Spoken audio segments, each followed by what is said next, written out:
Dear students, سبق number 3 قدیم زمانے میں ہندوستانیوں کے طور طریقے، اس کے مشقی سوالات کا سلسلہ ہم نے شروع کیا ہوا ہے۔ اس سلسلے کو ہم آگے بڑھاتے ہیں۔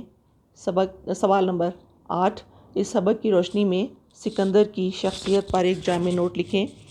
سکندر اعظم ایک ایسا عظیم الشان بادشاہ تھا کہ وہ اکثر لڑائیوں میں خود تلوار پکڑ کر عام سپاہیوں کی طرح لڑا کرتا تھا۔ اس کا ایک وفادار گھوڑا بھی تھا جو کہ سکندر کے زخمی ہو جانے کی صورت میں اسے زخمی حالت میں ہی لے کر واپس فوج میں پہنچ جاتا تھا۔ مرنے کے بعد نہ صرف گھوڑے کی سکندر اعظم نے قبر بنوائی بلکہ اس کے نام پر ایک شہر بھی آباد کیا۔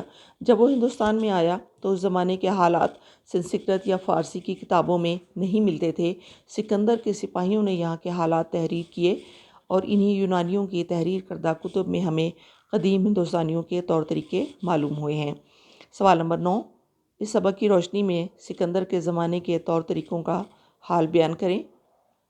جب سکندر افغانستان سے ہوتا ہوا ہندوستان پہنچا تو یہاں کے لوگوں میں بہت سے طور طریقے رائج تھے، خاص طور پر ستی کا رواج، یعنی شوہر کی وفات کے بعد بیوی کا شوہر کے ساتھ زندہ چتا پر بیٹھ کر جل جانا، اور اس وقت ہر ایک اس عورت سے اپنی مراد کے لیے دعائیں کرواتا تھا۔ اس کے علاوہ عبادت کے طریقے اس زمانے میں ایسے تھے جیسے کہ اب بھی ہیں۔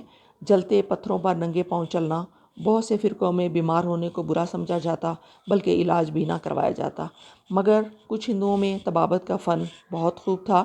طبابت کے فن سے مراد میں نے آپ کو پہلے بھی بتایا ہے کہ دیسی طریقہ ہے علاج جو کہ جڑی بوٹیوں سے کیا جاتا ہے، اور دواؤں کے علاوہ کچھ لوگ ایسے بھی تھے جو صرف تعویذ گنوں کے ذریعے ہی علاج کروانا پسند کرتے تھے۔ سوال نمبر 10، اس سبق کی روشنی میں سکندر کے زمانے کی ٹیکسلا کی تاریخ پر روشنی ڈالیں۔ ٹیکسلا کا علاقہ حسن ابدال اور راولپنڈی سے 16 کوس کے فاصلے پر تھا۔ یہ علاقہ بہت بارونق تھا۔ یہ مقام بہت بابرکت مانا جاتا تھا کیونکہ یہاں پر بودھا نے اپنا سر کاٹ کر خدا کی راہ میں بخش دیا تھا۔ یہاں سے مشرق کی طرف ایک اور جگہ تھی جو بہت مشہور تھی کہ یہاں اس نے اپنے بدن کے گوشت کا ایک ٹکڑا بھوکے شیر کو کھلا دیا تھا۔ ان دونوں جگہوں پہ 2 بلند میناریں، خوبصورت عمارت، خوبصورت رنگ اور پتھر اور قیمتی جواہرات سے مرصع ہیں جو یہاں پر کھڑے ہیں۔ اس جگہ کو مانکیہ اللہ کہا جاتا ہے۔ جہلم سے ستلج کا پورا علاقہ برابر آبادی تھا، یہاں پر بہت سے لوگ آباد تھے۔ اس طرح بچوں ہمارا سبق نمبر 3 اپنے اختتام کو پہنچا۔ اللہ حافظ۔